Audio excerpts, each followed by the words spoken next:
Assalamualaikum warahmatullahi wabarakatuh. Waalaikumsalam. Alhamdulillahi wassalatu wassalamu ala Rasulillah Nabiyina Muhammadin wa ala alihi wa ashabihi wa man tabi'ahum bi ihsanin ila yaumiddin. Baik,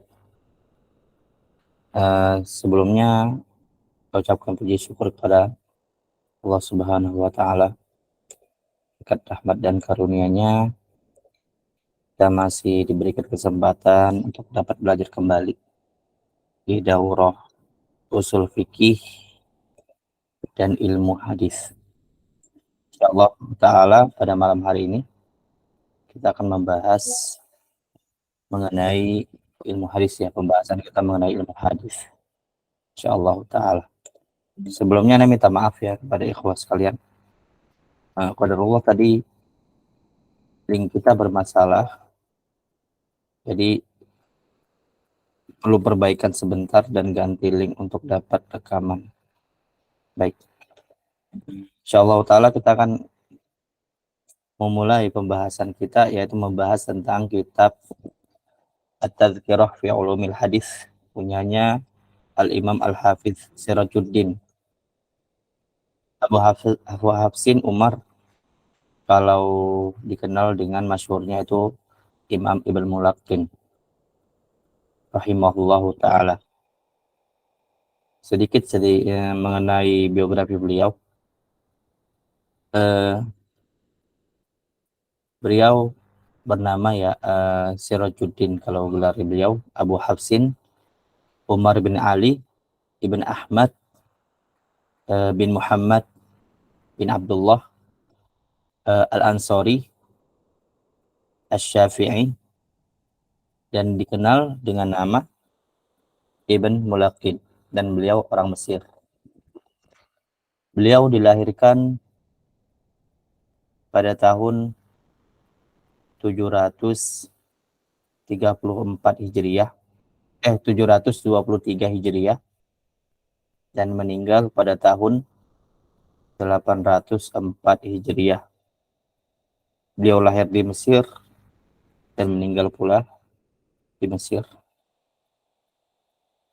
Beliau di antara ulama Syafi'iyah yang berkecimpung pada bidang ilmu hadis. Dan beliau termasuk seseorang yang melahirkan murid-murid yang luar biasa seperti Imam As-Sakhawi, kemudian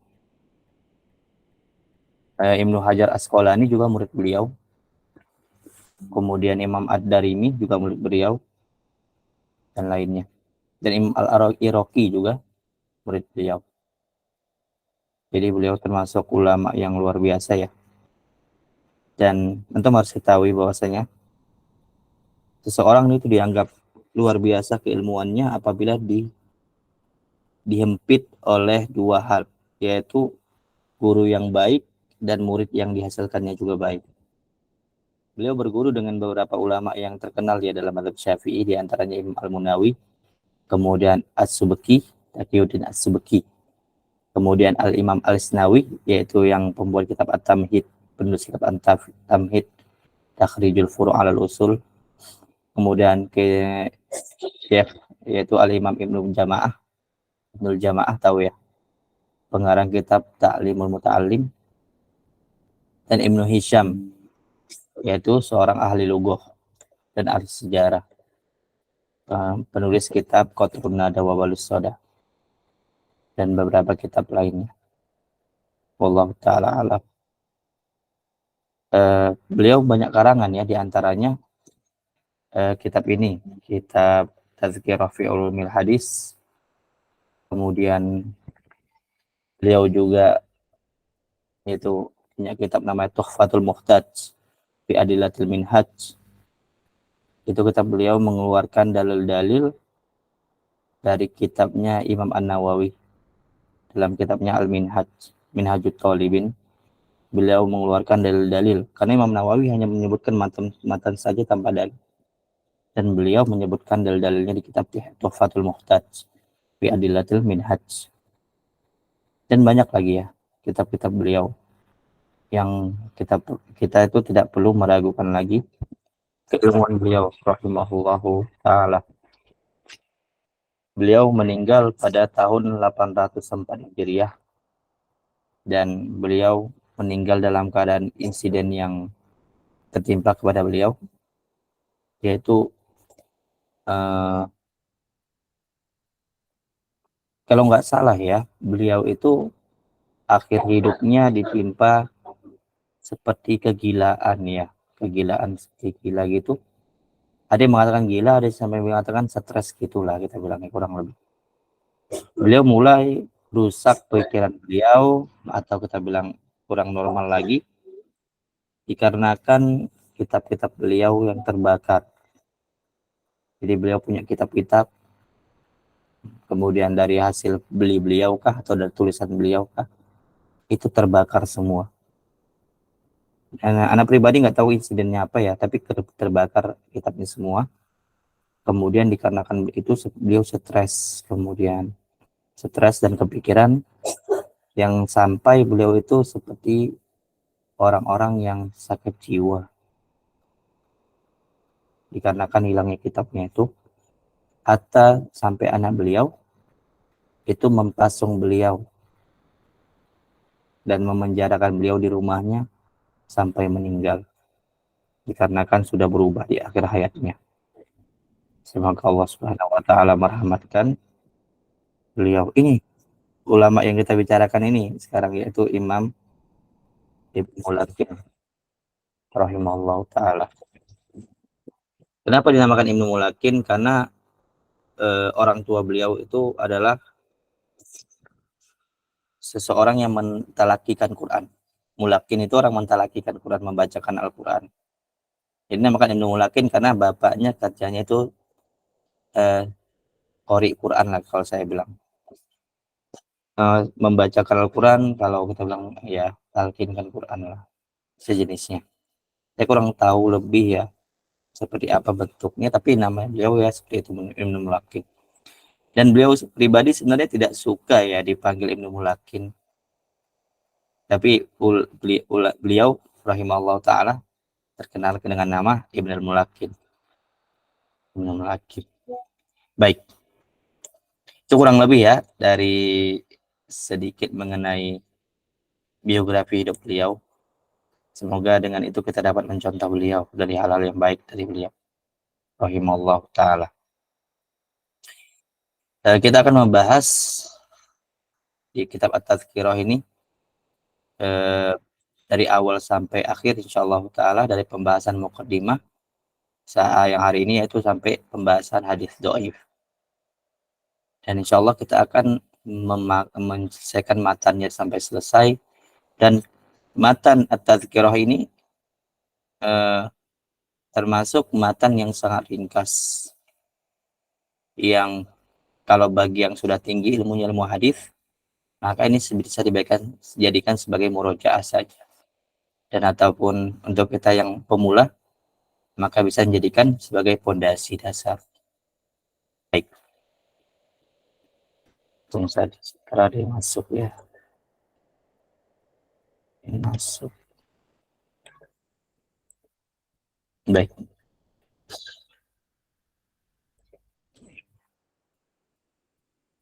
Khotimah dalam pembelajaran hadis. Jadi yang kita pelajari di sini lebih ke ilmu hadis, ilmu mustalahnya. Nanti insya Allah walaupun ilmu mustalahnya saja yang kita pelajari, nanti saya akan hubungkan sedikit demi sedikit mengenai usul fikih. Nah itu tujuan saya, membuka kelas ilmu hadis ini sebagai pendukung belajar ilmu usul fikih. Yaitu orang yang belajar ilmu usul fikih pasti akan sering bersinggungan dengan hadis. Jadi harus tahu istilah-istilahnya, kemudian hukumnya, kemudian bagaimana ulama bermuamalah dengan hadis itu. Apakah semuanya disamakan? Misalnya hadis dhaif. Apakah semua hadis dhaif semua tertolak tanpa terkecuali? Itu perlu tafsir, perlu penjelasan, rincian. Kemudian apakah hadis sahih diterima tanpa terkecuali? itu juga perlu perincian dan lainnya. Insyaallah taala akan saya jelaskan sedikit demi sedikit, dan saya akan tarik benang-benangnya kepada usul fikih. Jadi ilmu hadis ini sebagai pendukung ke ilmu usul fikih. Dan saya pribadi ya, ilmu hadis saya itu belum belum setinggi yang usul fikih ya. Jadi kalau antum dapatin kekurangan penjelasan ana dalam usul fikih itu dalam ilmu hadis ini kurang, kayak belum masuk gitu. ana minta maaf. Mungkin antum bisa ingatkan ana lagi kalau ana salah. Wallahu taala a'lam. Baik, kita masuk ke muqaddimah dalam pembelajaran hadis. Pertama, pengertian. Ilmu hadis, pengertian yang paling sederhana lah saya ambil, yaitu ilmu mengenai kaidah-kaidah dan pondasi dengannya diketahui keadaan hadis dari sisi sanad, matan, dari sisi diterima atau ditolaknya hadis. Jadi ilmu hadis itu apa? Ilmu mengenai kaidah dan dasar atau pondasi yang dengan kaidah dan dasar itu kita mengetahui hadis itu diterima dari sisi sanad ataupun matannya. Dipelajari sanadnya, dipelajari matannya. Gunanya apa? Diterima atau kagak nih hadis? Dipakai atau kagak nih hadis? Itu inti dari pelajaran ilmu hadis. Kemudian pembahasan. Apa yang kita bahas di ilmu hadis? Yaitu apapun yang berasal dari Nabi Shallallahu Alaihi Wasallam, dari perkataan-perkataan beliau Shallallahu Alaihi Wasallam, perbuatan-perbuatan beliau, ketetapan beliau, sifat-sifatnya dari sisi akhlak ataupun rupa. Jadi hal itu yang kita bahas di dalam ilmu hadis. Jadi ilmu hadis itu membahas hadis. Hadis itu apa? Membahas tentang apa yang dikatakan Rasulullah, apa yang dibuat Rasulullah, apa yang ditetapkan Rasulullah, dan apa yang ada pada Rasulullah. Mulai dari sifatnya, rupa ataupun sifat akhlak ataupun rupa dan lainnya. Kemudian faedah belajar ilmu hadis itu banyak banget ya. Di antaranya itu dapat membedakan hadis yang sahih dari yang doif, dari asar dan akhbar. Maksudnya dari hadis-hadis itu yang mana asar, yang mana akhbar, itu kabar-kabar. Kemudian dari sisi sanadnya marfu, mauquf maupun maqtu'.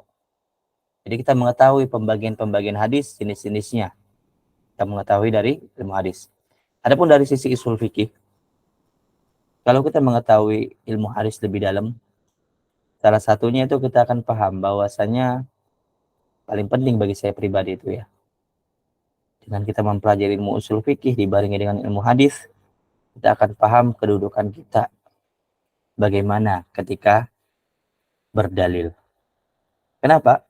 Karena banyak orang-orang itu muhmil di antara salah satu di antara keduanya. Ada yang kuat usul fikihnya, tapi ilmu hadis ditinggalkannya. Ada yang ilmu hadisnya kuat, usul fikihnya nggak digunakannya. Jadi seperti nggak klop keilmuannya dalam syariat. Makanya mu'zam kebanyakan para ulama itu yang ahli usul fikih biasanya ahli hadis. Kenapa? Karena dia harus tahu istilah-istilah ilmu hadis, dia harus tahu istidlalnya bagaimana. Seperti Imam Syafi'i ahli usul fikih. Di sisi lain dia ahli hadis. Imam Ahmad juga begitu, Imam Malik juga begitu. Imam Abu Hanifah juga begitu sebenarnya.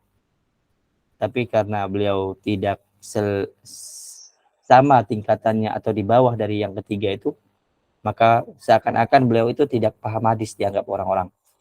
Padahal beliau itu termasuk orang-orang yang kuat dalam berdalil. Kalau antum membaca mazhabnya Abu Hanifah, itu akan takjub gimana istidlal beliau itu. Rahimahullah ta'ala. Dan diantara faedah juga mempelajari ilmu hadis itu kita tuh lebih ta'zim kepada Rasulullah SAW, lebih taat. Kemudian dengannya mempelajari ilmu hadis, yang paling kena di akhlak kita itu adalah kita lebih teliti terhadap sesuatu. Pola pikir kita akan berubah sebagaimana pola pikirnya ahli hadis. Yaitu apa yang datang pasti dipikirin, nggak langsung disebarkan. Misalnya kalau datang berita kepada kita, kalau di berita-berita di WA WhatsApp misalnya kan, itu kan kita nggak tahu, kadang pesan diteruskan itu ya misalnya. Itu dari siapa? Kita harus tahu. Ini kabar beritanya benar atau kagak, berguna atau kagak. Itu harus diperiksa. Jadi dengan itu, dengan belajar ilmu hadis itu, pola pikir kita akan sedikit berubah kurang lebih. Menjadi lebih teliti. Kalau kita belajar usul fikih, itu kita pola pikir kita lebih kritis. Kalau kita dalami usul fikih, pola pikir kita akan lebih kritis. Kalau hadis, pola pikir kita itu akan lebih uh, teliti. Jadi kalau digabung itu luar biasa. Antum paham ilmu usul fikih, paham ilmu hadis, insya Allah syakul kehidupan antum tuh akan baik ke depannya. Karena antum punya dua pegangan itu, teliti dan kritis itu penting di kehidupan. Jadi nggak kayak keledai kita yang ngikut aja apa yang dibilang orang, apa yang dapat berita kita sebar. Baik. Kemudian penyusun ilmu hadis. Penyusun ilmu hadis itu pertama kali ditulis oleh Imam Abu Muhammad Ar-Romahurmuzi rahimahullah taala dalam kitabnya Al-Muhaddis Bainal Fasil wal Wa'i. Kalau nggak salah itu judulnya ya. Al-Muhaddis Bainal Fasil wal Wa'i. Beliau lahir tahun 265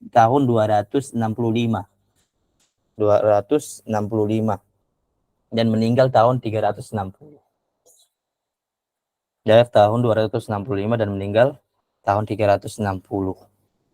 Dan beliau itulah orang yang pertama kali menyusun ilmu hadis. Nama kitabnya Al-Muhaddis Bainal Fasil wal Wa'i. Dan beberapa ulama menganggap beliau adalah founder awal dari ilmu hadis. Kemudian ya, buku beliau ini mempunyai kekurangan ya. Karena susunannya tidak tertib, tidak murakkab lah kita bilang, tidak murattab, tidak bagus, kemudian agak tidak sesusun rapi lah intinya. Kemudian disempurnakan oleh Al-Imam Ibn Salah dalam kitabnya Muqaddimah Ulumul Hadis Ibn Salah. Nah, sebagian ulama menganggap bahwasanya founder ilmu hadis itu adalah Imam Ibn Salah. Kenapa? Karena Imam Romahurmuzi ini dalam bukunya itu nggak sempurna membahas ilmu mustalah hadis, tapi hanya bagian-bagian tertentu saja. Akan tetapi Imam Ibnu Salah itu di dalam bukunya menyusun dengan baik dan sampai sekarang dijadikan kitab teratas untuk pelajaran ilmu hadis. Jadi kalau seseorang sudah sampai ke pembelajaran ilmu hadis yang sudah sampai Muqaddimah Ibn Salah, maka itu sudah menunjukkan ilmu hadisnya sudah di tingkatan teratas. Dan guru saya dulu menghafal kitab beliau ini. Masya Allah. Saya pribadi agak bingung gimana ngafalnya kitab-kitab yang mutaqaddimin ini. Kemudian landasan ilmu hadis ini adalah Al-Quran, As-Sunnah, Ijma'. Yaitu karena ada Al-Quran, karena Sunnah, dan Ijma'. Karena Allah Subhanahu wa Ta'ala mengatakan, wa anzalna ilaika dzikra litubayyina lin-nasi ma nuzila ilaik. Sungguhnya kami menurunkan al-dzikra yaitu as-sunnah agar engkau Muhammad menjelaskan apa yang diturunkan kepada mereka. Jadi sunnah itu salah satu tugasnya ialah menjelaskan atau bayan, menjelaskan apa yang ada di Quran. Selain tugasnya adalah membuat hukum baru, sunnah juga menjelaskan apa yang ada dalam Al-Quran. Kemudian hukum mempelajarinya. Sebagaimana di ilmu usul fikih, hukum mempelajari ilmu hadis itu fardu kifayah bagi umat secara umum dan fardu ain bagi seorang mujtahid. Wallahu taala alam.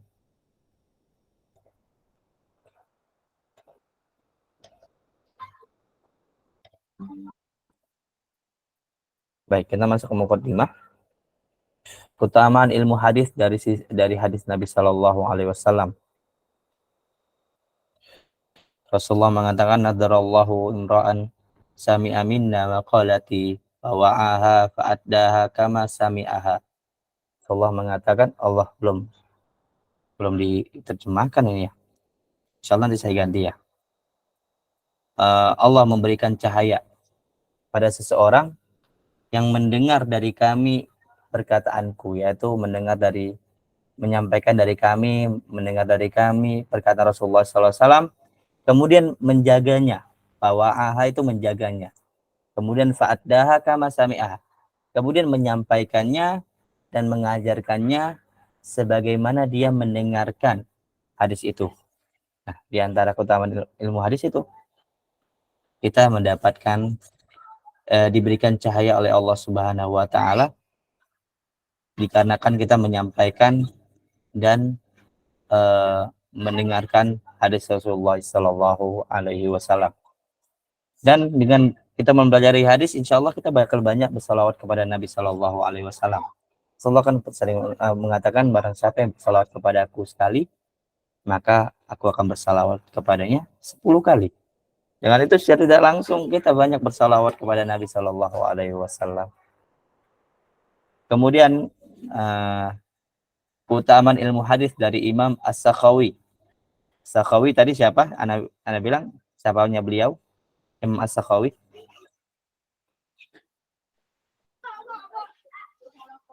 Imam As-Sakhawi muridnya beliau. Rahimahullah taala. Beliau mengatakan bahwasanya menyibukkan diri dengan ilmu syariat merupakan amalan yang paling agung dan paling mulia ketaatannya bagi siapa saja yang bagus niatnya dan mengikuti jalannya para salafus solih. Nah, dengan kita mempelajari ilmu hadis, kita itu membuktikan diri kita bahwasanya kita mengikuti para ulama zaman dahulu. Jadi pengakuan-pengakuan kita jika kita mengatakan, aku pengikut salafus soleh misalnya, tapi enggak menyibukkan dengan ilmu-ilmu yang dipelajari oleh para salafus soleh, itu seperti pengakuan-pengakuan yang tidak bisa terima. Karena para salafus soleh itu sibuk dengan ilmu. Dengan kita sibuk dengan berilmu, banyak belajar, itu menunjukkan kita itu mengikuti para salafus soleh dengan baik, insyaallah ta'ala. Terkhusus pada masalah sunnah nabawiyah dan cabang-cabang ilmu darinya. Salah satu hal yang terpenting yang dikejar oleh penuntut ilmu dan menjadi kompetisi di antara para penggiat dakwah ialah ilmu hadis yang mengungkap kejelasan yang tersembunyi dari segi keindahan dan perincian dalam menjelaskan ayat-ayat Al-Quran. Jadi ilmu hadis itu menjelaskan perincian-perincian yang tidak nampak di khalayak umum. Orang awam nggak akan tahu perincian-perincian hukum, perincian-perincian hadis. Kecuali kita mendalami ilmu hadis, kita akan nampak keindahan-keindahan dari sunnah, keindahan-keindahan dari Islam, keindahan dari hukum itu sendiri ketika kita mempelajari ilmu hadis. Apalagi dibarengi dengan ilmu ushul fikih, makin takjub dengan syariat insyaallah ta'ala. Serta pedoman untuk menguraikan hukum-hukum. Nah, dengan ilmu hadis juga kita mengetahui penguraian hukum-hukum bagaimana dan memperjelas bagian-bagian yang halal dan haram. Dari dasar ilmu hadis ini ialah apa yang benar dari khabar-khabar dan validnya asar-asar. Nah, dasar dari ilmu hadis ini yaitu menjelaskan mengenai apa yang benar dari kabar, yaitu hadis-hadis Nabi Shallallahu Alaihi Wasallam, dan apa yang benar dari asar, yaitu apa saja yang berasal dari Nabi, para sahabat dan lainnya, dan tidak ada jalan untuk mengetahuinya kecuali dengan memahami kaedah-kaedah tersebut dari jalur-jalur tersebut, yaitu jalur ilmu hadis. Jadi kita dapat mengetahui, dapat keutamaan besar ini dengan belajar ilmu hadis. Dengan belajar ilmu hadis, kita tuh banyak bersalawat kepada Nabi, banyak mengetahui hukum-hukum dari hadis, dan dapat memilah hadis dari yang sahih, dhaif, hasan, diterima atau tidak hadisnya, ditolak atau tidak, diamalkan atau tidak, dipermasalahkan atau tidak, ada ilah atau tidak. dengan ilmu hadis kita akan dapat mempelajari. Sebagaimana di usul fikih, ilmu hadis juga bertingkat-tingkat. Tidak semua orang yang belajar hadis itu pemikirannya sama. Semakin tinggi ilmu hadis seseorang, semakin paham dia bahwasanya syariat itu tidak semudah yang kita bayangkan. Tidak semudah yang banyak orang awam sekarang pikirkan. Bermudah-mudahan dalam menghukumi sesuatu, enggak. Dengan memperdalam kita ilmu hadis, kita akan paham bahwasanya ilmu syariat ini yang ilmu-ilmu sulit ini enggak bisa semua orang bisa menjarahinya, enggak. Hanya orang-orang tertentu yang Allah berikan taufik dan keutamaan kepadanya. Ini dalam kitab Tawdihul Abhar syarah kitab ini, yaitu At-Tadhkirah Ibnu Mulakin rahimahullahu taala.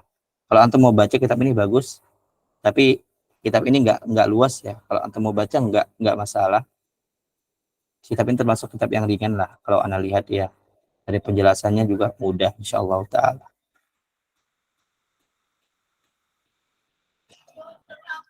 Mudah.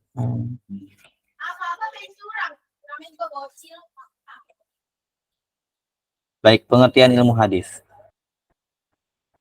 Ilmu hadis itu secara bahasa maknanya itu adalah naqidul qadim, yaitu kebalikan dari kata qadim, yaitu dahulu. Adapun secara istilah hadis itu ya, hadisnya bukan ilmu hadisnya. Yaitu ma udifa ila Nabi sallallahu alaihi wasallam min qaulin aw fi'lin aw taqdirin aw wasfin khalqi aw khuluqi. Yaitu apa yang disandarkan kepada Nabi sallallahu alaihi wasallam berupa perkataan beliau, perbuatan beliau, ketetapan beliau, ataupun sifat fisik dan akhlak beliau. Jadi itu yang dibahas dalam ilmu hadis, yaitu apa yang berasal dari Rasulullah SAW secara umum. Dan nama-nama hadis juga banyak, bukan hadis doang. Ada namanya khobar. Jadi kalau ada kata khobar dalam ilmu usul fikih, itu dimaksud adalah hadis. Begitu juga kata asar. Kata asar ini lebih umum daripada hadis. Kalau hadis apa yang dari Nabi. Kalau asar lebih umum. Bisa apa yang dari Nabi, bisa apa yang dari sahabat, dan terkadang dimasukkan juga apa yang berasal dari para tabi'in. Kemudian ada juga kata lain selain hadis, yaitu sunnah. Kalau sunnah ini lebih umum lagi, umum ya. Kata sunnah ini apa yang berasal dari Nabi. Tapi kata sunnah juga bisa maksudnya adalah khitab, yaitu hukum, bisa juga. Kata sunnah juga bisa bermaksud yaitu perbuatan Nabi. Kata sunnah juga bisa bermaksud yaitu akidah, juga bisa. Jadi kata sunnah itu lebih banyak jangkauannya. Jadi kata hadis itu apa yang dari Nabi secara istilah ya. Dan nama-namanya itu ada 3.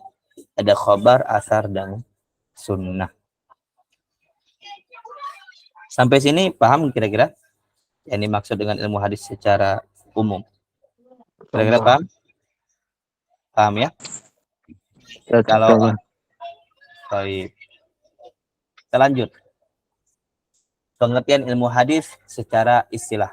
Nah, yang kita bahas sekarang ilmu hadis. Tadi hadisnya, sekarang ilmu hadisnya. Wal ilmu biqawaid wa usulin yu'rafu biha halul hadis sanadan wa matanan min haitsul qabul warad.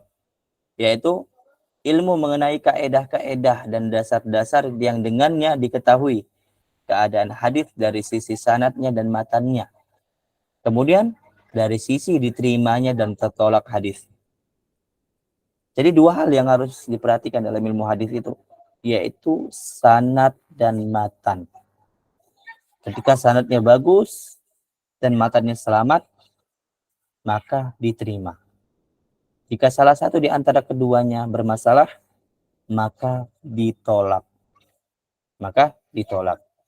Jadi sanad dan matan ini menjadi pedoman ditolak dan terimanya sebuah hadis. Kemudian cabang ilmu hadis. Cabang ilmu hadis secara umum ada 2 ya. Ada ilmu diroyah, ada ilmu riwayah. Ini salah nulis anak, coba anak perbaiki dulu.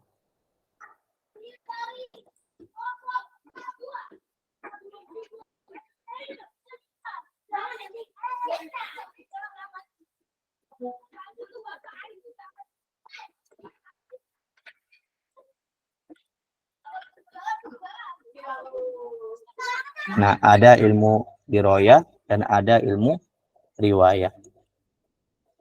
Kalau ilmu diroyah itu fokusnya apa? Ilmu ini fokusnya pada pemeriksaan dan kritikan untuk mengetahui kebenaran suatu riwayat. Jadi ilmu diroyah itu fokusnya yaitu mengenai pemeriksaan dan kritikan untuk mengetahui kebenaran suatu riwayat. Benar atau salahnya suatu riwayat. Syarat-syaratnya, jenis-jenisnya, hukum-hukumnya, keadaan riwayat. Termasuk juga pemahaman mengenai hadis yang diriwayatkan baik dari sisi penerimaannya atau penolakannya serta pemahaman matan hadis tersebut. Ini di diroyah. Adapun riwayah itu mengenai ilmu yang berkaitan dengan penukilan-penukilan hadis dari Nabi Shallallahu Alaihi Wasallam, baik pada perkataan, perbuatan dan ketetapan maupun sifat-sifatnya secara tertulis.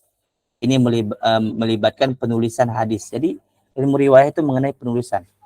Berapa banyak riwayatnya, bagaimana penulisannya, bagaimana keadaan menulisnya, dan lainnya. Mengenai lafaz-lafaznya, apakah lafaznya bagus atau tidak, lebih utama mana lafaznya, ini yang dilakukan dalam ilmu riwayah, ilmu riwayah itu cabang ilmu hadis. Jadi ilmu riwayah mengenai kebenaran, ilmu riwayah mengenai kayak mana kita bilang penyampaiannya, penukilannya, bagaimana caranya. Itu dia. Insyaallah taala. Dan secara funun, secara kita bilang pelajaran, ilmu hadis itu mempunyai banyak cabang ilmunya. Di antaranya ada ilmu ilal ya. Ilmu ilal itu ilmu mengenai sebab-sebab hadis itu bermasalah. Tapi penyebabnya itu nggak semua orang bisa tahu. Bahkan muhadis yang muasirin banyak nggak tahu masalah ini. Banyak nggak tahu masalahnya. Walaupun namanya muhadis dia, dapat gelar doktor hadis misalnya. Itu nggak semua orang yang mempelajari hadis itu tahu ilmu ilal. Nggak tahu. Dan bahkan ulama-ulama dahulu pun itu nggak semuanya mengetahui ilmu ilalul hadis. Nggak mengetahui. Jadi hanya beberapa orang saja yang mengetahui hal ini. Di antaranya Imam Daruqutni ya, tahu. Beliau mempunyai kekuatan dalam hal itu. Kemudian Imam At-Tirmidzi, beliau juga punya kekuatan di situ. Kemudian Imam Ahmad itu punya kekuatan dalam hal itu juga. Jadi nggak semuanya mengetahui ilmu ilal dengan baik. Walaupun di sekarang ini memang banyak, bahkan Syekh Abul Hasan Jaidullah yang mengatakan beliau pribadi tidak mendapati adanya muasirin yang paham benar mengenai ilal, hatta beliau sendiri.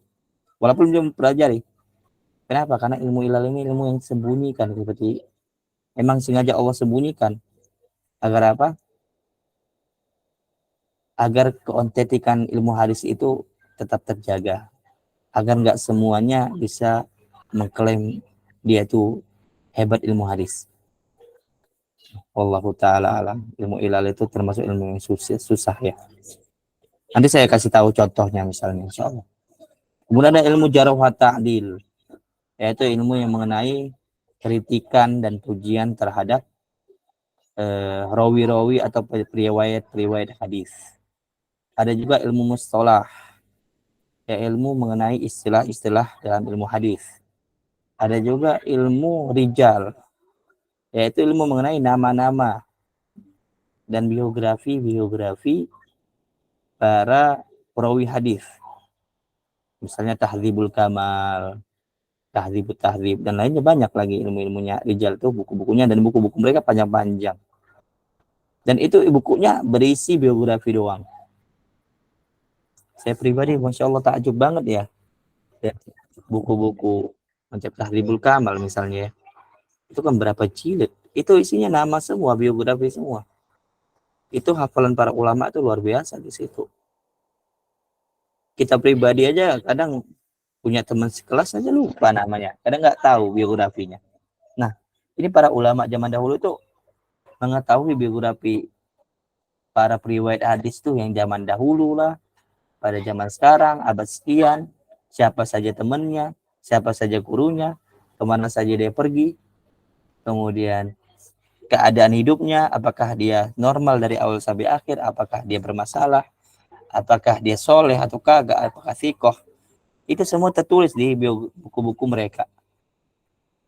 Tuh, Allah Ta'ala. Luar biasa ya para ulama zaman dahulu. Kemudian ada juga ilmu gharibul hadis, yaitu mengenai hadis-hadis yang menyendiri. Bisa menyendiri dari sisi sanad atau bisa juga menyendiri dari sisi matan. Ada hadis-hadis yang riwayatnya banyak. Kemudian dia itu sepakat, misalnya ada 5 hadis. 4 hadis sepakat lafaznya sama. Tapi satu hadis berbeda lafaznya sendiri. Nah, itu bagaimana? Mencara mengkompromikannya. Itu pun kalau dia sesuai ya. Kalau tiba-tiba bedanya jauh, itu gimana mengkompromikannya? Misalnya hadis menggerakkan telunjuk ya, ketika tahiyat.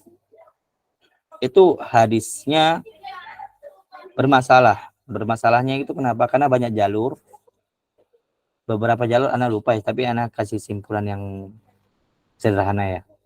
Kayak misalkan jalurnya ada 5, jalur hadisnya ada 5. Kemudian 4 periwayat itu, 4 jalur mengatakan Rasulullah menggerakkan jarinya. Bisa menggerakkan, artinya banyak ihtimal, banyak kemungkinan. Bisa menggerakkan sekali dan lainnya. Tapi ada satu riwayat, satu jalur itu, seingat saya, menggunakan kata yuharrik, yaitu menggerak-gerakkan. Nah, kata menggerak-gerakkan itu kan ihtimalnya satu, yaitu bergerak-gerak terus. Nah, di situ bermasalah. Apakah riwayat menyendiri itu ziyadah itu diterima atau tidak? Ataukah tertolak dikarenakan dia mukhalif as-siqat, yaitu menyelisihi periwayat yang siqat yang lain. Itu dipelajari di ilmu hadis dan di ilmu usul fikih. Insyaallah kita akan bahas sedikit demi sedikit nanti. Kemudian ilmu talfiq hadis, yaitu ilmu penggabungan hadis. Bagaimana sebagian ulama mengatakan ilmu taufikul hadis, ada juga, yaitu menggabungkan hadis-hadis yang mukhtalaf, yang berbeda-beda, seakan-akan beda nih, lohirnya beda. Gimana cara menghubungkannya? Itu ada ilmunya juga. Kalau ilmu yang talfiq hadis ini lebih ke arah usul fikih sebenarnya sih. Tapi beberapa ulama memasukin pembahasan ini seperti tarjih matan, kita bilang. Mana matan lebih aula, lebih utama dia amalkan di antara berapa matan.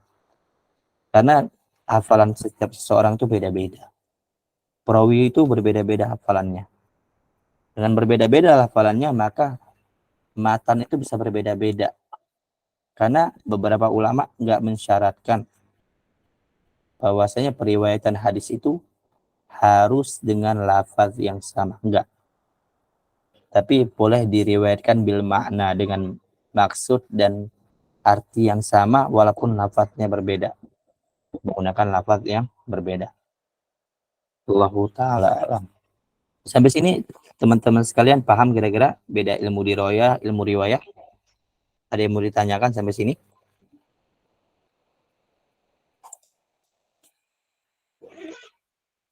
Atau nggak paham semua? Izin bertanya, Ustaz. Silahkan, silakan. Kalau yang dibawa seperti ilmu rijalul hadis, terus jarh wa ta'dil, itu masuk diroyah? Yang di slide tadi, Ustaz, itu masuk diroyah apa riwayah, Ustaz? Nah, itu masuk ke diroyah. Diroyah. Karena nanti berhubungan sebenarnya. Termasuk berhubungan. Wallahu ta'ala. Termasuk. Al-khobar itu apa? Al-khobar itu nama lain dari hadis. Nama lain dari sunnah. Al-khobar. Jadi kalau dalam usul fikih nanti ada itu bab namanya setelah mabahis Quran, namanya mabahis al-akbar, yaitu tentang sunnah, tentang hadis-hadis. Ustaz, berarti ilmu hadis riwayat itu intinya pada sanad itu, Ustaz ya? Kalau diroyah. Oh, justru diroyahnya itu yang pada Diroyah. Diroyah pada Pada sanad. analisis sanad itu Ustaz ya. Ya benar, kalau riwayah lebih ke lafaz-lafaznya, bagaimana menyampaikannya. Misalnya hadisnya disampaikan dengan tata cara seperti ini, itu riwayah. Misalnya Rasulullah mengatakan, aku dan anak yatim ini misalnya. Nah ini riwayah, karena disampaikan dengan keadaan. Paham maksudnya? Paham. Oke, baik. Tadi ada yang mau tanya tadi. Siapa tadi perempuan yang mau tanya? Dipersilakan.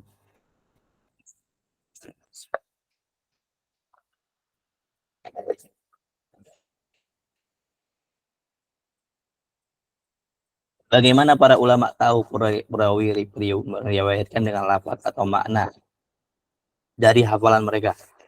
Biasanya yang mempunyai keutamaan hafalan tertinggi itu biasanya menggunakan riwayat bil lafaz, dengan lafaz. Kalau dia kekuatan hafalannya nggak tertinggi atau masih di bawah yang tertinggi, itu masih ada kemungkinan dia meriwayatkan dengan makna.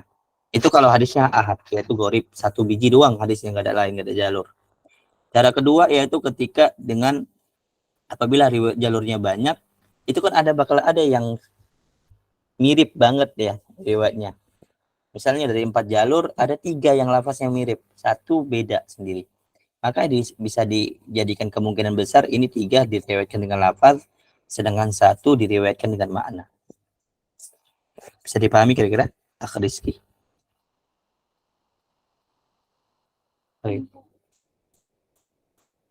Benar, ilmu dirayah itu membuat status hadis sahih, dhaif, hasan. Benar. Baik, kita nanti habis ditanya jawab. Contoh hadis. Mungkin teman ada yang mau baca, dipersilahkan. Yuk. Ada yang mau coba baca, nggak masalah. Silakan. Akh Al-Farizi. Bismillah. Haddatsana Al-Humaidi qala haddatsana Sufyan qala haddatsana Yahya bin Sa'id Al-Ansari qala akhbirni Muhammad bin Ibrahim Akhbaroni Muhammad bin Ibrahim At-Taimi annahu sami'a Al-Qama bin Waqas Al-Laitsi yaqulu sami'tu Umar bin Khattab radhiyallahu anhu 'ala al-minbari qala sami'tu Rasulullah sallallahu alaihi wasallam yaqulu innamal a'malu binniyat wa innamal likulli imri'in ma nawa faman kanat hijratuhu ila dunya yusimuha aw ila imra'atin yankihuha fa hijratuhu ila ma hajara ilai rawahul Bukhari.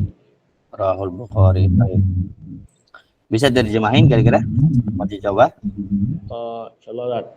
Coba. Telah menceritakan kepada kami Al-Humaidi. Enggak, langsung aja sami itu. Umar bin Khattab radhiyallahu anhu mendengar Rasulullah SAW bersabda, sesungguhnya amal itu tergantung kepada niatnya dan sesungguhnya setiap perbuatan itu tergantung pada niatnya. Barang siapa yang hijrah karena sesungguhnya setiap orang itu tergantung niat apa yang diniatkan. Wa innama likulli imri'in. Tergantung apa yang diniatkan ini. Ya, Pamang. Barang siapa yang berhijrah karena dunia ila dunia yusibuha karena dunia yang ingin dikejarnya atau kepada perempuan yang ingin dinikahinya, maka hijrah tersebut pada apa yang dihijrahkan padanya. Oke, baik. Terima kasih banyak Al-Farizi. Maka hijrah tersebut sesuai dengan gimana caranya? Maka hijrahnya itu sesuai dengan apa yang ditujunya. Oke, baik. Barakallahu fiik. Terima kasih banyak Al-Farizi. Iya. Oke, baik. Nah, ini Dana kasih warna ya, biar antum dapat memahami. Jadi ada beberapa bagian dalam hadis yang antum harus pahami. Ada rawi sahabat, itu rawi a'la namanya. Kemudian ada sanad utama, yaitu perawi selain sahabat. Ada matan, yaitu lafaz dan ya perkataan hadisnya. Dan ada mukharrij. Mukharrij itu yang mengeluarkan hadisnya. Kalau kita bisa bilang, periwayat hadis terakhirnya yang pembukunya siapa? Itu namanya al-mukharrij. Rawil a'lanya siapa kira-kira? Sahabat ya. Rawi sahabatnya itu siapa? Umar bin Khattab. Umar. Nah, warna hijau itu artinya sahabat. Kemudian sanad utamanya ada Humaidi, ada Sufyan Uyainah. Itu Sufyan, maksudnya Sufyan bin Al-Uyainah, yaitu Yahya bin Sa'id Al-Ansari, kemudian Muhammad ibn Ibrahim At-Taimi, kemudian Al-Qamah bin Al-Waqqas Al-Laythi. Itu mereka adalah perawi selain perawi sahabat yang warna biru. Kemudian matan itu apa? Yang warna hitam. Itu sami itu Rasulullah Shallallahu Alaihi Wasallam yaqul innamal a'malu binniyat sampai seterusnya. Kemudian mukharrij yang warna merah, yaitu terakhir. Siapa yang mengeluarkan hadis ini, siapa yang membukukan hadis ini, dan siapa yang menyampaikan hadis ini terakhir. Itu namanya mukharrij, yaitu Imam Bukhari, misalnya Imam Muslim, atau Imam Abu Daud, Imam Tirmidzi, dan lainnya. Kira-kira paham secara umum masalah ini? Ada yang nggak paham pembagiannya? Paham, Ustaz? Paham ya, insya Allah ya, paham. Baik, kita lanjut. Kemudian pembagian hadis. Jadi Imam Ibn Mulakin rahimahullah ta'ala memulai dengan pembagian hadis di utama. Beliau mengatakan wa aqsamuhu salasah. Pembagian hadis itu ada 3 menurut beliau. Oke, dipersilakan teman yang mau baca penelitian hadis. Itu dengannya. Ma salima minat to'ni fi isnadihi wa matnihi. Apa itu artinya? Apa yang selamat darinya kritikan dari sanad dan matannya. Tuh, tadi ada yang tunjuk tangan. Siapa itu tunjuk tangan? Ada apa tadi yang tunjuk tangan? Siapa tunjuk tangan tadi? Dipersilakan. Anas, Ustaz. Ya, ada apa? Ya, tadi pengen baca gitu. Oke, setelah ini ya, insya Allah ya. Yaitu pengertian hadis, apa yang selamat darinya kritikan dari sisi sanad dan matannya. Maka itu hadis sahih. Hadis sahih. Ini menurut beliau rahimahullah ta'ala. Sebagian juga ada yang mengatakan apa yang bersambung sanadnya, kemudian dan disampaikan oleh perawi yang hafalannya kuat, kemudian sikoh, kemudian selamat darinya illah dan syudzuz. Illah dan syudzuz. Itu pengertian dari yang lain. Dari pihak mu'asirin. Tetapi kita pakai matanya beliau, kita pakai penjelasan beliau rahimahullah ta'ala, dan dengan saya tambahkan beberapa penjelasan lainnya. Jadi beliau mengatakan masalah maminatu'ni bi isnadihi wa matnihi, yaitu apa yang selamat darinya kritikan dari sisi sanad dan matanya. Secara hal ini kita harus paham langsung, sebenarnya ini sederhana banget dia buat, yaitu yang penting sanad dan matannya itu enggak bermasalah sama sekali, maka sudah dikatakan hadis sahih. Hadis sahih. Kemudian disyarahkan oleh beberapa ulama setelahnya bahwasanya ada hadis sahih itu mempunyai syarat-syarat.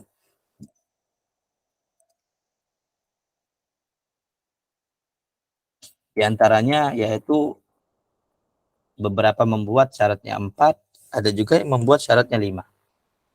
Tapi tidak ada perbedaan ya. Yang pertama, sanadnya bersambung. Jadi hadis sahih itu harus sanadnya bersambung. Tidak boleh terputus. Kemudian syarat kedua yaitu periwayatnya harus adil. Adil itu apa? Islam mukallaf baligh. Adil itu apa? Islam mukallaf baligh. Dan dobit sempurna. Hafalannya itu sempurna. Tidak ada kemungkinan bahwasannya hafalannya ini berubah atau hafalannya jelek. Enggak. Harus sempurna hafalannya. Dan dobit di sini ada 2 kemungkinan. Ada dobit kitabah, ada dobit hifzi, yaitu hafalan. Dia menulis hadisnya dari tulisan, atau dia menghafal hadisnya sebagaimana tertulis. Jadi ada dua. Ada dhabit fil kitabah, ada dhabit fil hifzi atau sodri namanya. Kemudian ada syarat ketiga, yaitu siqoh. Siqoh itu artinya terpercaya. Tidak hanya Islam, tidak hanya balik, tidak ada mukallaf, tapi siqoh. Terpercaya dia menyampaikan hadis. Dianggap jujur, tidak mungkin berdusta, tidak tertuduh berdusta, tidak pernah bermasalah dalam hadis sebelumnya, dan lainnya. Atau gak bermasalah akidahnya, gak bermasalah perbuatan dosa, misalnya orang-orang yang berbuat dosa besar, apakah terima hadisnya atau tidak, itu berhubungan permasalahan siqoh. Tapi di antara syarat hadis sahih, dia harus siqoh. Siqoh itu apa? Soduk, jujur, dan akhlaknya bagus. Siqoh. Kemudian selamat dari illah, yaitu dia tidak ada cacat-cacat tersembunyi dari sisi sanad dan matan. Misalnya dari segi sanad, ada perawi yang dia majhul hal. Majhul hal itu yang nggak diketahui biografinya. Itu illah. Apakah illah itu qadih atau ghairu qadih? Dapat mempengaruhi hadis atau nggak mempengaruhi hadis? Itu dibahas para ulama dalam ilmu ilal. Kemudian dari segi matan, apakah ada cacat atau tidak? Ada masalah atau tidak? Misalnya, di matan itu bertentangan dengan ijma, misalnya.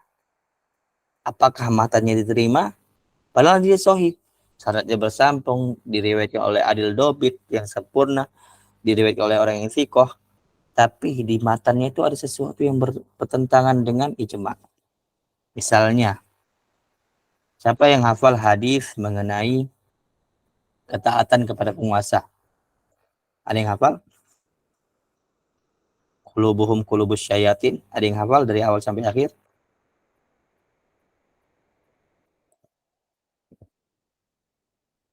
Nah, itu ada matannya.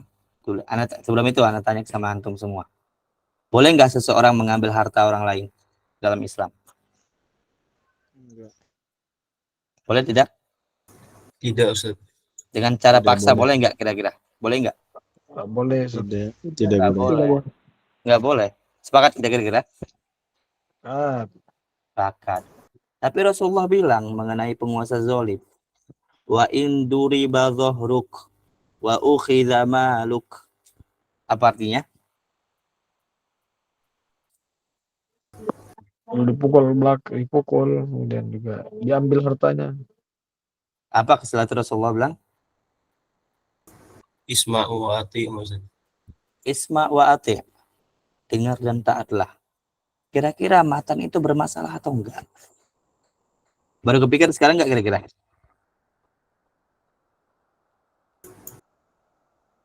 Nah, itu yang dibahas dalam ilmu illah. Dari sisi Imam Daruqutni rahimahullah ta'ala,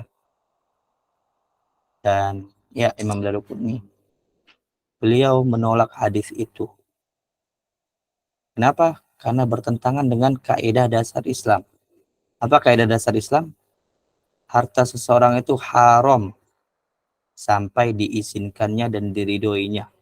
Sepakat atau tidak?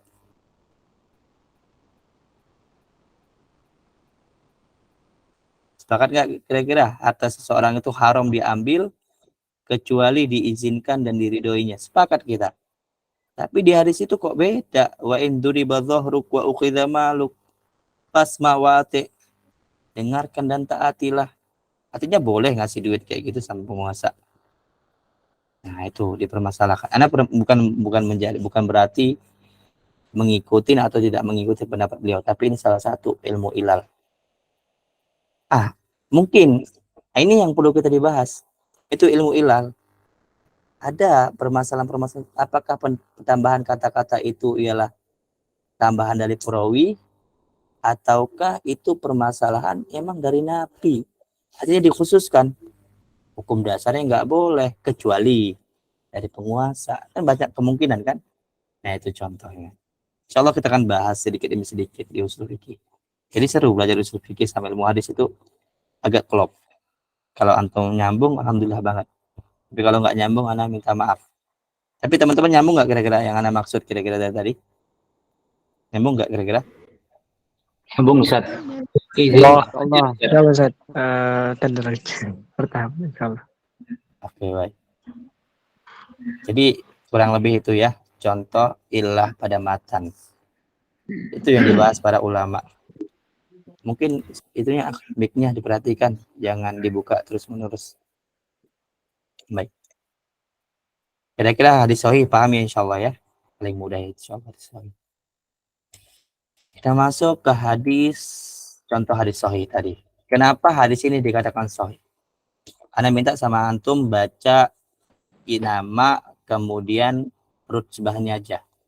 Misalnya Umar bin Khattab sahabi. Coba ada yang mau baca? Dipersilakan.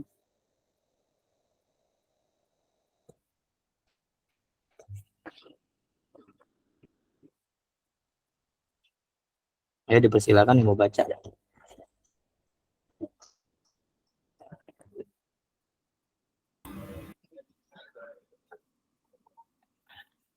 Haddatsana itu Ustaz ya. Kemudian Haddatsana. Setelah antum bilang hadatsana Humaidi, Abdullah bin Zubair bilang ta'dilnya apa? Kita bilang keadaannya apa? Itu kan ada kan di rutbah itu kan thiqatun hafizun. Ada kan? Coba itu baca. Setelah antum bilang hadatsana Humaidi, baca keadaannya. Kira-kira paham? Belum Ustaz. Paham Ustaz. Coba yang paham, Akharis dipersilakan coba. Haddatsana Al-Humaidi wa huwa siqah hafidh ajalu ashabi Ibnu Uyainah. Bagus. Lanjut. Abdullah ibn Zubair qala haddatsana Sufyan wa huwa siqatun hafidh hujjah. Bagus. Coba dikasih terjemahan, diterjemahkan sedikit yang keadaannya itu. Oh, Al-Humaidi siqatun hafidh ajalu ashabi Ibnu Uyainah. Seorang penghafal yang terpercaya dan bagian dari teman dekat Ibnu Uyainah. Lanjut. Qala haddatsana Sufyan wa Sufyan siqatun hafidh hujjah. Seorang penghafal yang terpercaya sekaligus hujjah, apa saja? Diterima hadisnya gitu aja, nggak apa-apa hujjah. Iya, diterima hadisnya. Qala haddatsana Yahya bin Sa'id al-Ansari wa huwa siqatun sabat. Dan beliau terpercaya dan istiqomah.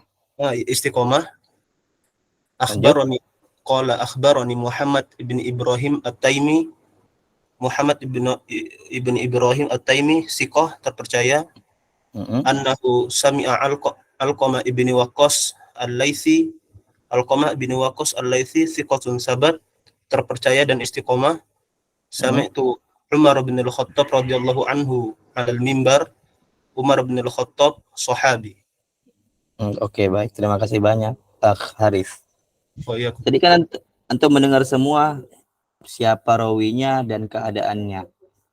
Ini diantara contoh hadis sahih, yaitu diriwayatkan oleh orang-orang yang dipercaya, terpercaya, yang hafalannya bagus. Kalau kata thiqah di situ ada terkumpul dua hal. Pertama, dia itu terpercaya dan dia itu hafalannya normal. Tapi kalau ada tambahan thiqah sabat dan lainnya, itu artinya ta'dilnya lebih tinggi. Pujiannya lebih tinggi. Dari hadis ini ada 6 perawi, ada 6 ruwah dalam hal ini. Dari Humaidi, Sufyan Uyainah, kemudian Yahya bin Sa'id Al-Ansari, kemudian Muhammad Ibrahim At-Taimi, kemudian Alqamah, kemudian Umar bin Khattab, semuanya terpercaya. Maka hadisnya sahih. Apakah kayak gitu saja? Melihatnya tidak. Di sisi lain kita harus melihat lain lagi, apa? Tanggal wafat dan tanggal lahirnya. Apakah ketemu atau tidak?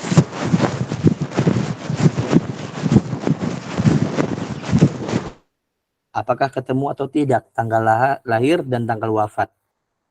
Misalnya itu Al-Humaidi dan Sufyan itu harus ketemu. Nggak boleh hanya misalnya Al-Humaidi wafatnya tahun Sufyan misalnya wafatnya tahun 180 misalnya. Sedangkan Humaidi lahirnya tahun 180. Tahunnya ketemu, tapi mungkin nggak baru lahir terima hadis? Mungkin nggak kira-kira? Nggak mungkin. Maka kita harus mikirkan, selain ketemu tahunnya, kita harus mikirkan ketika ketemu itu sudah balik atau tidak. Selain itu, ketemu tahun belum tentu ketemu orang. Tahunnya mungkin sama, tapi ketemunya mungkin nggak pernah. Misalnya Humaidi pernahnya ke Madinah, Mekah, sama Irak. Sedangkan Sufyan tinggalnya di Mesir. Tahunnya sama, tempatnya beda, mungkin nggak ketemu.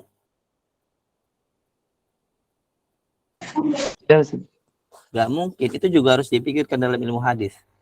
Jadi kurang lebih seperti itu. Yang dibilang dipikirkan sanad itu seluas itu lagi. Bukan sebagaimana anak katakan tadi saja, tapi lebih luas lagi. Seperti tanggal lahir, keadaan hafalannya, kemudian guru-gurunya siapa, kemudian muridnya siapa, ada kemungkinan nggak ini namanya dipalsukan, kemudian ada kemungkinan nggak hafalannya ini berubah, ada kemungkinan nggak hadisnya ini sebenarnya putus tapi disambungkan dengan nama orang lain. Itu yang dibahas di ilmu hadis, terutama di ilmu ilal, ilmu yang membahas perincian-perincian hadis yang nggak semua orang bisa paham. Wallahu ta'ala alam. Jadi kurang lebih paham hadis sahih ya, insyaallah. Kita lanjut masuk ke hadis hasan.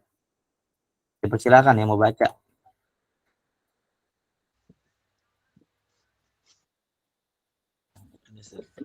Silakan. Hadis hasan maka isnaduhu dunal awal fil hifzi wal itqan.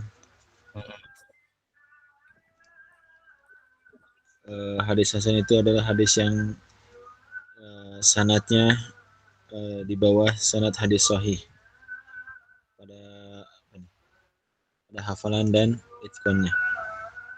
Ya, dipersilakan. Baik.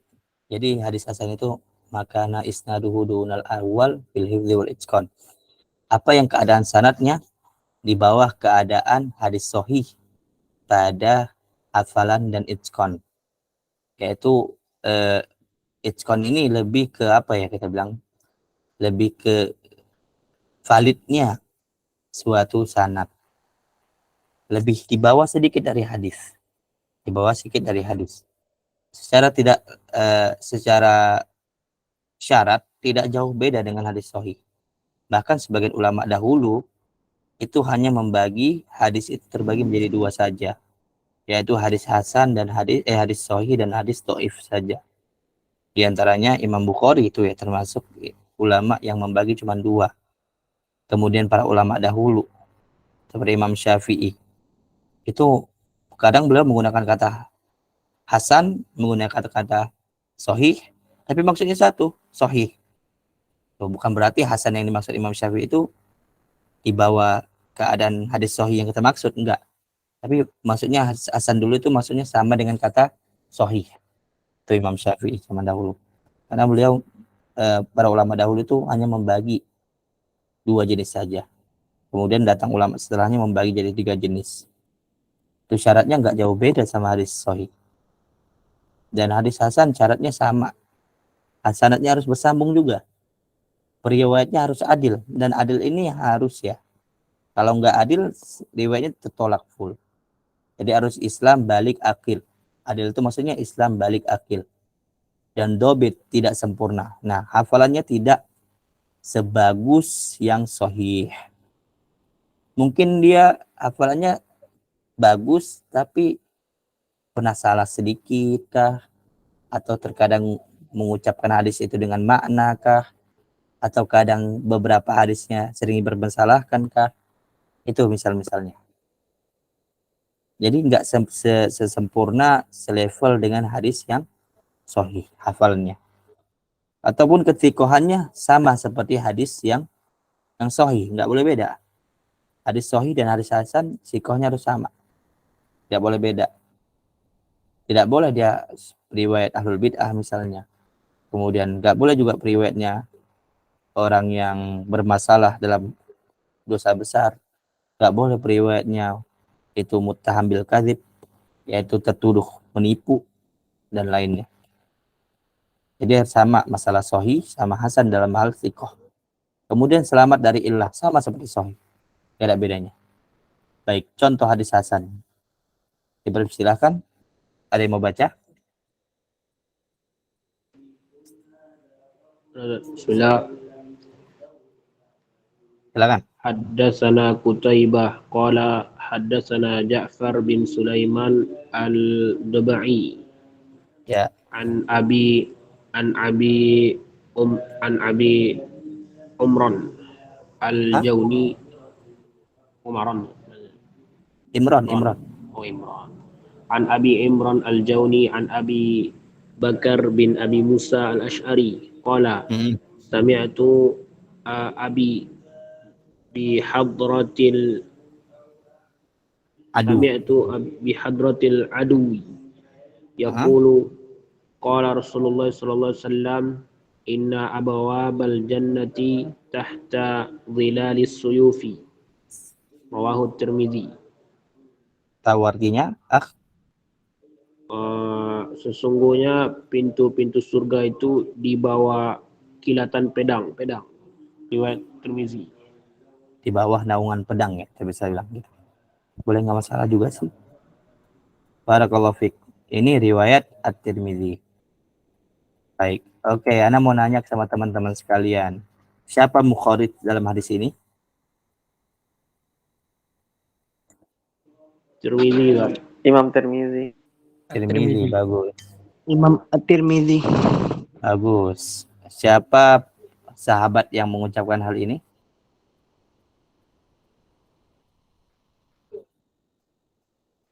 Abu Musa al-Ash'ari.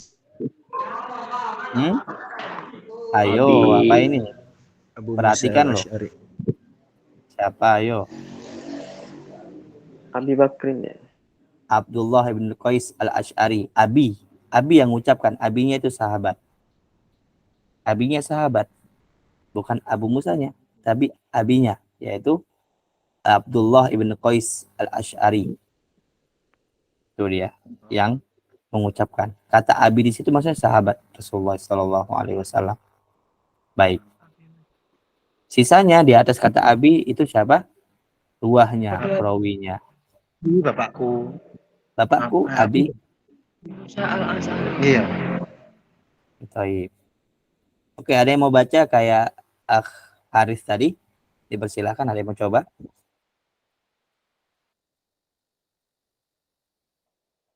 Ada yang mau coba? Sekalian penjelasannya? Atau langsung aja ya? Nah, di hadis ini didapatin bahwasanya ada 5 perawi. Ada sahabatnya Abdullah bin Qais al-Ash'ari, ada Abi Bakar ibn Abi Musa al-Ash'ari, ada Abi Imran al-Juwaini, kemudian ada Ja'far ibn Sulaiman ad-Dubai, kemudian ada Qutaibah ibn Sa'id as-Saqafi. Dari semua perawi ini ada satu perawi yang di bawah hadis sahih. Kira-kira yang mana? Ja'far bin Sulaiman. Ya, Ja'far ibn Sulaiman. Soduk. Nah, kata soduk dalam ilmu jarh wa ta'dil itu di bawah kata thiqah. Jadi soduk itu hanya kepercayaannya hanya didapat full. Tapi masalah hafalan tuh masih di bawah tingkatan thiqah. Maka sini tulisannya soduk yatasya'a. Yaitu dia jujur tapi apa? Tasyayyu apa kira-kira? Tertuduh Ada yang tahu? Syiah. Tertuduh di Syiah. Agak-agak Syiah kita bilang. Kira-kira yang bermasalah kalau tertuduh Syiah itu di mananya? Akidahnya. Akidahnya. Selain akidah, kira-kira apa yang memungkinkan kenapa di bawah Hasan kira-kira? Kenapa? Ada nggak kira-kira yang antum paham? Dobitana. Ya, sebenarnya gini, Syiah itu termasuk agama yang kejujuran itu agak turun sedikit. Kenapa? Karena mereka membolehkan apa? Taqiyah. Tahu taqiyah? Nah, itu yang ditakutkan oleh para ulama. Makanya dibawa dia dibuat kedudukannya itu rutbahnya di bawah thiqah.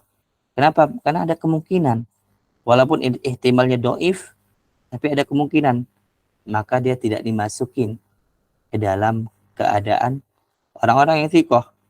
Karena dia jujur, tapi ada sedikit tasyayyu.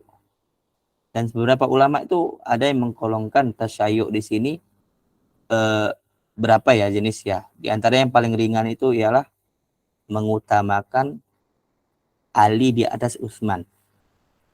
Mengutamakan Ali di atas Utsman, itu sebagian ulama sudah memasukkan golongan tasyayyu. Nah, mungkin saja dalam hal ini beliau terkena di situ. Wallahu ta'ala alam. Jadi beliau kena di fikohnya satu. Kemudian ada kemungkinan dia itu ngikutin orang-orang Syiah yang kejujurannya itu dipermasalahkan. Tapi tetap soduk. Dapat gelar soduk yaitu jujur. Wallahu ta'ala alam. Kira-kira paham kenapa jadi Hasan? Paham, Ustaz? Baik. Sahabat meriwayatkan dari sahabat lainnya, sanadnya tambah panjang atau sama saja karena mereka satu angkatan. Masya Allah. Sanadnya bisa panjang dan terkadang sahabat yang lain itu yang meriwayatkan itu memotong sanadnya. Misalnya Aisyah menyampaikan hadis ke Ibnu Abbas menyampaikan ke muridnya. Itu Ibnu Abbas nggak ngeletak namanya di situ, langsung ke Aisyah. Atau terkadang juga nggak menyampaikan sanad Aisyah langsung Ibnu Abbas. Jadi bisa berbeda-beda. Di antaranya juga yang sering meriwayatkan di antara para sahabat itu Abu Hurairah, Aisyah, kemudian Urwah, Abdullah bin Umar, kemudian saya juga lupa ya beberapa lagi ya. Di antaranya itu Ibnu Abbas juga sering meriwayatkan antar sahabat. Tapi beberapa mereka itu emang menghilangkan nama. Misalnya dia dapat dari Aisyah, nama Aisyahnya dihilangkan. Tapi itu tidak termasuk tadlis ya. Karena para sahabat itu siqat semua, udul, tanpa terkecuali. Walaupun ada beberapa hal yang perlu diperhatikan ketika ada ta'arud, ada yang bisa diutamakan daripada yang lain. Wallahu ta'ala alam. Baik, kita lanjut. Hadis dhaif. Silakan, ada yang mau baca? Ini sampai jam berapa, Ustaz? Sampai 21.45 sebentar. Ya Allah. Materinya sudah ngedrop soalnya. Apa? Materi saya udah ngedrop soalnya. Oke. Mungkin sebentar lagi, insyaallah. Jadi persilakan yang mau baca. Ini terakhir hadis dhaif. Ada yang mau coba? Ma laisa wahidan minhuma. Oke, yang apa itu bukan wahid? Di antara keduanya. Nah, Maksudnya hadis yang dhaif bukan di antara sahih dan hasan. benar. Pengertian hadis dhaif menurut beliau yaitu Ibnu Mulakin yaitu ma laisa wahidan minhuma, yaitu yang bukan di antara keduanya, yang bukan hadis sahih dan bukan juga hadis hasan. Sebab hadis dhaif itu banyak ya. Di antara yang tadi syarat-syarat hadis sahih, apabila bermasalah salah satu maka kena ke hadis dhaif. Salah satunya aja, nggak harus bermasalah semua. Tapi salah satunya aja bermasalah maka jadi hadis dhaif. Di antaranya sanad terputus. Bisa jadi hadisnya munqati, mursal, mu'dal dan lainnya. Kemudian ada periwayatnya tidak adil dan atau tidak dobit. Misalnya periwayat kafir, kemudian rusaknya hafalan, kemudian sering berbuat maksiat, itu kesikohan termasuk ya. Kemudian perawinya sobi tahu anak-anak, apakah diterima atau tidak. Itu juga dipermasalahkan. Kemudian kesikohannya bermasalah. Misalnya dia penipu, jadi hadisnya maudhu. Kemudian dia sering membuat hadis, misalnya jadi hadis mungkar, yang sengaja bertabrakan dengan hadis lain, kemudian pelaku bid'ah dan lainnya. Itu bermasalah dalam keadaan kesikohannya. Kemudian tidak selamat dari illah, bisa dari segi sanad atau matannya. Bisa dari sanadnya ada hadis maklub, yaitu kebalik sanadnya. Ada sanad yang hadis muawwal, kalau matannya bermasalah, ditakwil lagi hadisnya. Ada sanadnya yang juga bermasalah, matannya bermasalah, yaitu ketika matannya itu menyendiri, maka hadisnya namanya hadis gharib. Itu juga bermasalah. Dan ini bermasalahnya perlu pemeriksaan. Dikarenakan ulama lain, satu dan lain itu bisa berbeda-beda penilaian terhadap permasalahan sini. Bisa saja ulama satu menganggap hadis ini aman-aman saja. Tapi ulama lain menganggap, oh di sini ada illah yang bermasalah. Nah, mungkin saja situ. Mungkin juga ulama lain menganggap ini sanadnya terputus. Tapi ulama yang lainnya juga mengatakan, enggak, sanadnya ada bersambung karena ada hadis lain yang menyambungnya, ada penguat yang lain, maka hadisnya terima. Jadi itu bisa berbeda-beda ijtihad para ulama hadis dalam hal itu. Baik, kita lanjut biar cepat selesai. Contoh hadis dhaif. Dipersilakan baca, ikhwah. Haddatsana al-Qadi, haddatsana Ubaidullah ibnu Muhammad al-Waraq, haddatsana Musa ibnu Hilal al-Abdi, an Ubaidullah ibni Umar, an Nafi an ibni Umar qala Rasulullah sallallahu alaihi wasallam, man zara qabri wajabat lahu syafaati, rawahu Daruqutni. Baik, barakallahu fiik. Nah, di hadis ini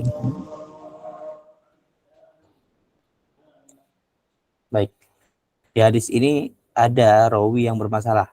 Secara pandangan mata kita, hadis ini diriwayatkan oleh kebanyakan perawi-perawi yang bagus. Dari sahabat, ada thiqah sahabat masyhur, ada thiqah sahabat, kemudian ada makbul, diterima hadisnya. Kemudian ada yang majhul. Kemudian setelahnya ada thiqah. Nah, di sini ada bermasalah, yaitu apa? Adanya perawi yang majhul, yaitu Ubaidullah ibni Muhammad al-Warraq. Perawinya majhul hal, biografinya nggak diketahui. Apakah hal ini menjadikan hadis dhaif? Secara umum jawabannya iya. Tapi beberapa ulama ada yang menghasankan hadis ini. Misalnya Imam Daruqutni. Beliau menghasankan hadis ini. Kira-kira ada yang tahu nggak kenapa Imam Daruqutni menghasankan hadis ini? Kira-kira ada yang bisa nebak-nebak nggak? Ada yang mau coba nebak? Kenapa Imam Daruqutni menghasankan hadis ini? Mungkin ada riwayat lain, Ustaz. Satu, yang lain ada yang mau coba? Mungkin ada riwayat. Husnuzonnya gimana tuh? Karena ada rawi yang sikoh. Husnuzonnya apa itu, Akh Rizki? Kalau diperjelaskan di suara nggak apa-apa. Husnuzonnya gimana? Itu salwa karena ada rawi yang sikoh. Kurang cocok. Apa? Sanadnya mutasil. Mutasil. Oke, boleh. Ada lagi mau coba? Anang mancing antum berpikir biar ketika jawaban dapat antum bisa terima. Ada lagi? Mungkin beda penilaian perawinya, Ustaz. Mungkin beda penilaian perawinya. Oke, anggap kita sepakat itu majhul hal. Benar. Lanjut. Ada tadi apa? Husnuzon dengan perawi thiqah yang meriwayatkannya. Bisa jadi. Baik, jawabannya Imam Daruqutni menghasankan hadis ini, antum melihat perawi majhulul hal dikepit oleh berapa perawi yang apa? Yang diterima atau tidak diterima? Sikoh makbul, sikoh sabit Thiqah. itu. Oke.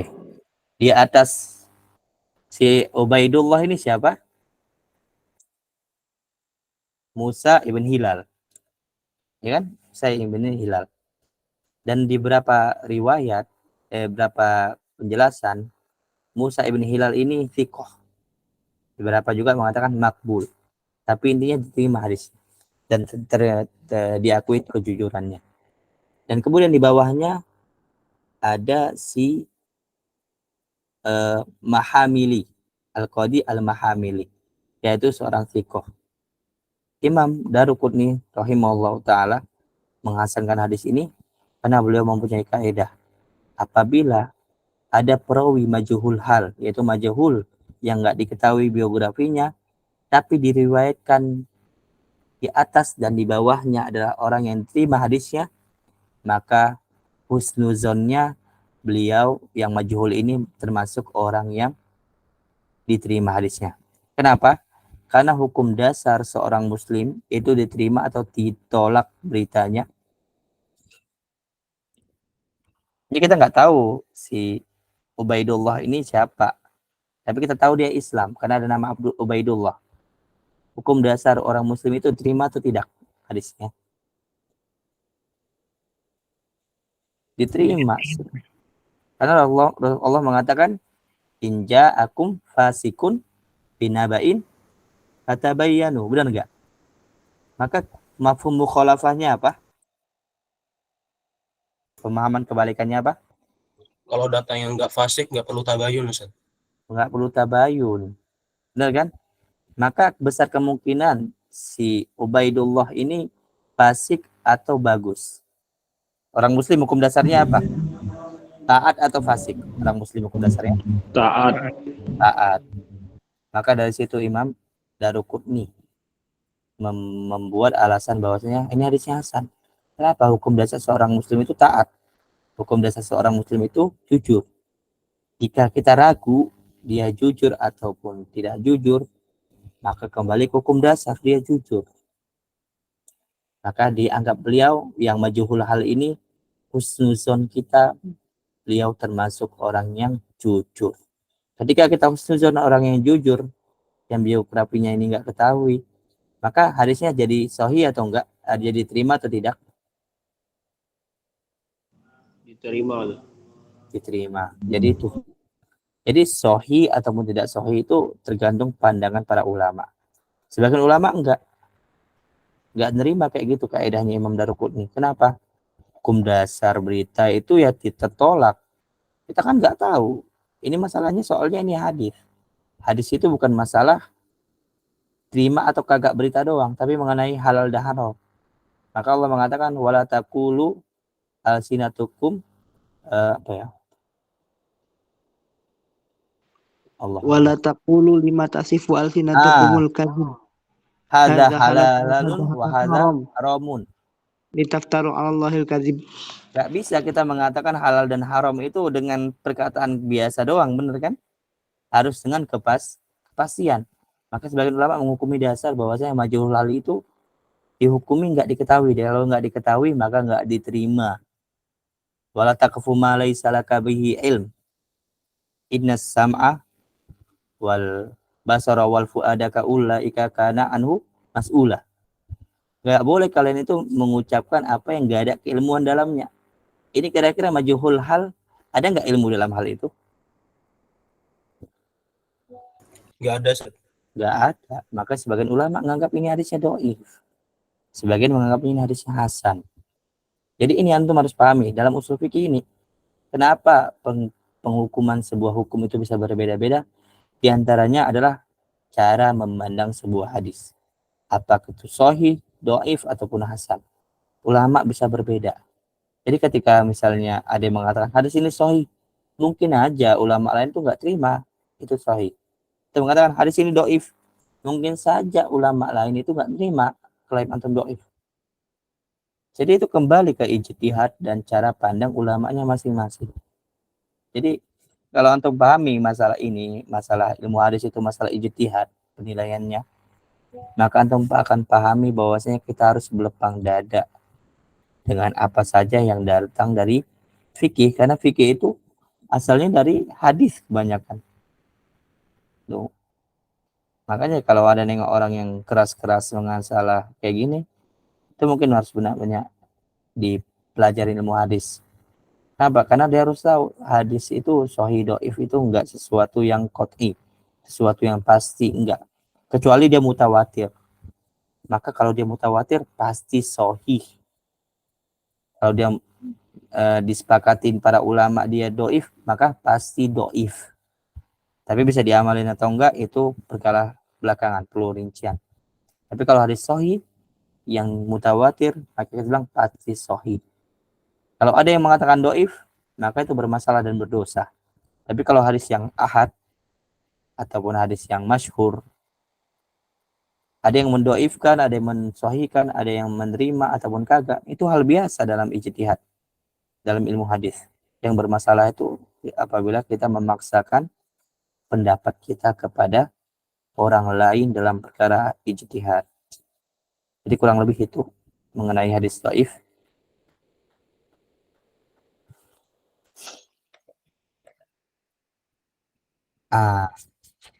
Sebentar ya, nanti Ana jawab. Jadi itu mengenai hadis dhaif, sahih dan hasan. Insyaallah taala akan kita lanjut pembahasannya di pekan depan kembali. Jika ada yang perlu ditanyakan, bisa ditanyakan di grup saja sepertinya, biar tidak panjang banget video kita. Mungkin Akh Rizky bisa ditanyakan di grup saja ya. Insyaallah nanti Ana jawab di grup. Kita tutup majelis kita dengan doa kafaratul majelis. Subhanakallahumma wa bihamdika asyhadu an la ilaha illa anta astaghfiruka wa atubu ilaik. Assalamualaikum warahmatullahi wabarakatuh. Waalaikumsalam warahmatullahi wabarakatuh. Jazakallahu khairan Ustaz. Wassalamualaikum warahmatullahi wabarakatuh. Waalaikumsalam warahmatullahi wabarakatuh. Barakallahu fiikum.